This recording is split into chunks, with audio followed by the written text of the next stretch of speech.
Our story unfolds 3 years ago on the perilous Jeju Island. A distressed ship's captain urgently contacts his comrade, expressing the overwhelming power of the monsters on Jeju Island. The current team of hunters is outmatched, and the captain fears the imminent demise of all if reinforcements don't arrive. Meanwhile, on the island, a lone hunter warns his group about the approaching threat. As they brace themselves for battle, a colossal swarm of ants descends upon them, rendering their powerful magic spells useless. The ants mercilessly consume the hunters, leaving chaos in their wake. Witnessing the slaughter, one surviving hunter despairs, realizing the formidable strength of the ants. The group's leader, on the brink of death, is unexpectedly saved by a newcomer named Byung, an S-rank hunter. Byung reveals his healing magic, swiftly mending the leader's injuries. However, in a moment of distraction, more ants close in, only to be thwarted by the timely arrival of another S-rank hunter, who annihilates them with thunder magic. This new S-rank ally instructs his teammate, Yunho, to take charge of the battle. As they engage the giant ants, low-ranking hunters believe their salvation has arrived. Byung is cautioned not to lower his guard, but the S-rank healer assures them that nothing will harm Byung under their watchful eyes. A colossal white ant, presumably the ant leader, enters the scene. Yunho and Yunsuk, the S-rank duo, decide to handle it while instructing their friend to protect the lower-ranked hunters. With coordinated attacks, they manage to defeat the white ant leader, only to face a horde of white ants, indicating that their true leader still stands. The S-rank hunters, including Choi on the other side of the island, unite against the relentless ant onslaught. Choi's fire magic joins the fray, leading the charge against the giants. The narrator reveals that this chaos originates from mysterious portals known as gates, connecting Earth to dungeons filled with formidable monsters. Only awakened individuals with special abilities, known as hunters, can combat these monsters. Cut to the present, where we meet Sung Jin-woo, a seemingly insignificant E-rank hunter in Seoul, South Korea. Despite his initial weakness and numerous dungeon injuries, Sung Jin-woo persists, driven by the need to support his ailing mother and sister. His humble beginnings reveal a compassionate soul thrust into the dangerous world of hunters due to familial responsibilities. As he prepares for a dungeon raid, he encounters familiar faces, attempting to navigate the challenges that lie ahead. In the bustling atmosphere of the raid preparation, Sung Jin-woo inadvertently becomes the center of attention among fellow hunters, who warmly welcome him for the upcoming mission. However, the camaraderie turns sour when Park, curious about Jin-woo's capabilities, inquires with Kim. Disappointment fills Park as he learns that Jin-woo is considered the weakest hunter in existence, marked by recent injuries sustained in an E-rank dungeon. The elderly Kim jests at Jin-woo's expense, urging Park not to divulge their conversation. Unbeknownst to them, Jin-woo overhears, acknowledging the truth of his weakness. At that moment, a B-rank hunter and Jin-woo's friend, Ju-hee, arrives, expressing concern for his well-being. Jin-woo shares his recent dungeon misadventure, revealing that he was among powerful hunters who, unfortunately, did not bring healers to the raid. The scene shifts to the president of the Hunters Association, Go, discussing dungeon matters with another S-rank hunter. The government's request to prevent dungeon breaks and supply acquired goods is emphasized, particularly the importance of magic gems obtained from slain magic beasts. These gems, valuable for their monetary worth, can be crafted into powerful weapons. Additionally, the government aims to utilize magic gems as a safer and more efficient energy source. During a raid mission, Mr. Song, a senior hunter, assumes leadership, rallying the group for their best efforts. As they enter the dungeon gate, Jin-woo, constrained by a limited budget, brandishes a small knife with minimal magical enhancement. Undeterred, he vows to give his best. However, his resolve is tested when a green goblin attacks, and his knife shatters, leading to a counterattack that pierces Jin-woo's chest. Park intervenes, dispatching the green goblin with his sword and instructing Ju-hee to heal Jin-woo. Meanwhile, other hunters successfully conquer the remaining monsters. While healing, Ju-hee questions Jin-woo's decision to become a hunter despite his perceived weakness, expressing concern for his safety. The narrative shifts to a double dungeon discovery, prompting uncertainty among the hunters. Mr. Song considers involving the Hunter Association due to the risks, but Kim and Park, the seasoned veterans, assert their capability to handle the situation. A vote ensues, resulting in a tie, with Jin Woo casting the deciding vote. In the Hunter Association headquarters, Mr. Choi discusses new recruits with an employee, emphasizing the importance of signing hunters with merit. Meanwhile, Xiao Ha, the talented S-rank hunter, showcases her skills by thwarting two thieves attempting a getaway. Despite her act of kindness, she flees from a gathering crowd of admirers. Entering the foreboding double dungeon, Jin Woo takes a moment to apologize to Ju Hee, acknowledging that his vote led them into this perilous situation. However, Ju Hee dismisses concerns about the dungeon, expressing her primary worry for Jin Woo's safety. She playfully demands an apology in the form of a meal next time, lightening the tense atmosphere.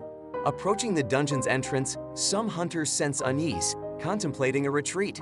Nevertheless, the determined old geezers, Kim and Park, press forward, refusing to turn back now. Upon opening the door, blue torches illuminate the room, revealing peculiar statues holding various items. Jin Woo, eyeing one statue in particular, suspects it to be the boss. Mr. Song discovers a magic circle beneath their feet, prompting questions from the group. A fellow hunter explains the dungeon rules displayed. First, worship the god. Second, praise the god. And third, believe in the god. Ju Hee playfully suggests that the large statue is watching them, though Jin Woo dismisses her observation. As the door seals shut, panic ensues among the hunters. An attempt to leave results in a statue coming to life, fatally cutting down one of the hunters.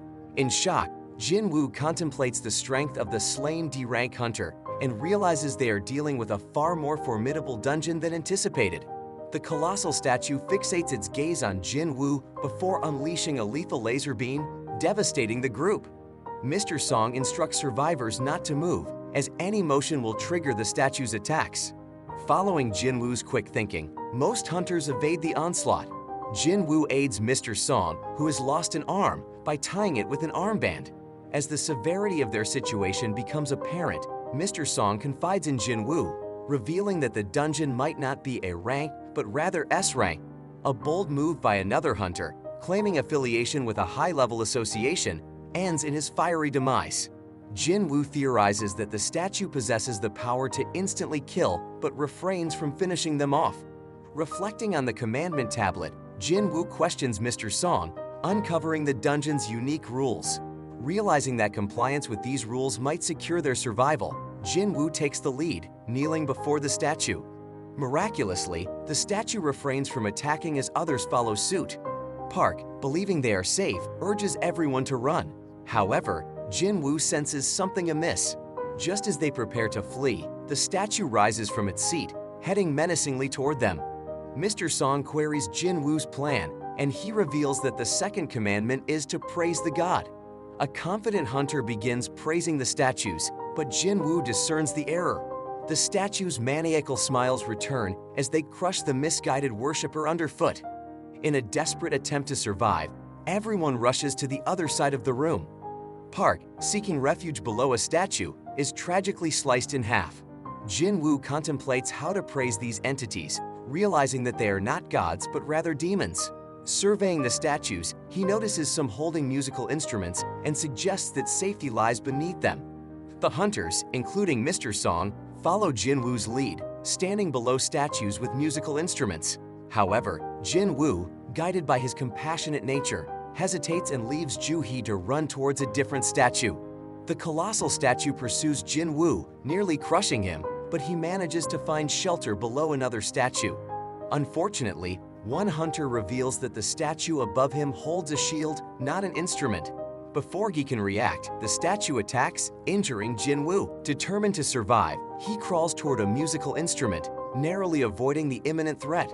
Realizing that staying below the statues is the key to survival, Jin Woo's strategy halts the relentless attacks. The big statue ceases its assault, sitting back on its throne. Ju Hee rushes to Jin Woo, but the joy of survival is short-lived as she discovers Jin Woo has lost one of his legs. As Ju Hee begins healing Jin Woo's injuries, a grim revelation unfolds. Due to constant use of her healing magic, Ju Hee exhausts her mana. The big statue activates a spell, creating an altar inside the magic circle. Jin Woo recalls mythologies where gods demand tributes or sacrifices. Tensions rise as Mr. Song, Acknowledging his responsibility for the group's predicament, volunteers to be the sacrifice. He heads towards the magic circle, but when red flames appear on its outer lines, Jin-woo realizes the dire situation. They must defeat the boss and close the gate within 7 days, or the big statue will unleash chaos upon their world. Jin-woo instructs the remaining two to join him inside the magic circle, triggering the appearance of blue flames. The gate of the room opens, raising doubts among the survivors. Before they can decide, statues throughout the room begin to march towards them. Ju-hee, terrified, is comforted by Jin-woo, who warns her to keep her eyes open to avoid the statue's attacks. As two hunters successfully escape through the gate, Jin-woo deduces that the red flames represent the number of people inside the circle, while the blue flame serves as a timer. Determined to survive, he proposes waiting inside the circle until the timer ends. However, Mr. Kim remains skeptical and decides to leave. Acknowledging Jin-woo's sharp thinking, Mr. Kim thanks him and rushes away, leaving behind a family waiting for him. Mr. Song, however, tells Ju-hee to take Jin-woo and run while he stays behind. Ju-hee, exhausted from using magic, collapses, unable to move her feet. Despite her protests, Jin-woo gives her a magic crystal and urges her to run. Knocking her unconscious, Jin-woo makes a sacrifice for the group's survival, leaving the room. In the midst of his sacrificial stand, Jin-woo bravely confronts the menacing statues, sword in hand, ready to face his inevitable demise. The statues, relentless, begin tormenting him, subjecting him to a painful ordeal. As he faces the agony of imminent death, Jin-woo bares his soul, expressing his desire to become stronger despite his inherent weakness. He reflects on his past, surviving against the odds and selflessly helping others, yet feeling unseen and unappreciated. He reveals the existence of his own family, emphasizing his yearning to return home alive. In a poignant moment, one of the statues thrusts its blade into Mr. Song's chest, causing him to collapse onto the altar. However, as the final blow seems inevitable, a resolute declaration escapes Mr. Song's lips. He expresses a fervent desire for another chance at life, rejecting the impending death. In a twist of fate, a system-like notification materializes before him, presenting an unexpected offer: the qualifications to become a player. The notification warns that refusal would result in his heart stopping within a mere 0.02 seconds.